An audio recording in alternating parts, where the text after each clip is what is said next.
Jusqu'où comptent aller les confessions religieuses quand on sait que, selon la loi, ils doivent choisir le président de la Commission électorale nationale indépendante par consensus et à défaut par vote? Où serait la place du prophétique dans le choix de l'oiseau rare de la CNI, alors que tous les yeux sont rivés sur les hommes d'église qui doivent éclairer le peuple congolais dans leur choix? Il n'y a qu'un seul Dieu. Et c'est la valeur que nous partageons tous. Parce qu'il n'y a qu'un seul Dieu, nous faisons confiance à ces dieux unanimement.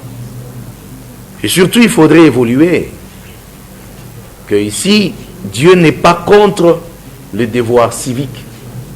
Quant au devoir civique, on n'a pas forcément besoin de recourir à Dieu. Bien qu'ils crient à corps et à cri qu'ils sont unis, le temps nous a dit autre chose que des divergences. La fragmentation de la plateforme des chefs religieux n'est plus à démontrer.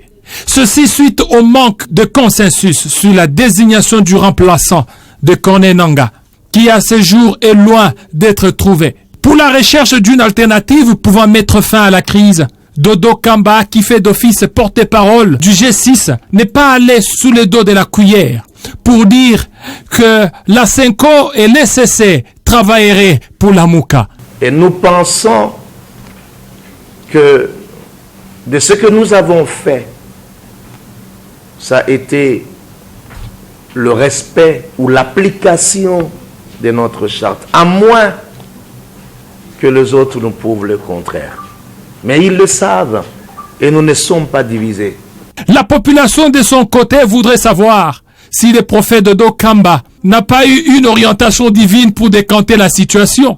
Le pasteur Moudoudou, Cheikh Abdallah, respectivement représentants de l'église kimbangiste islamique, n'ont plus reçu de leur prophète Simon Kimbangwe Mahomet, et Abbé Donatien Cholet n'a-t-il rien eu de la Vierge Marie?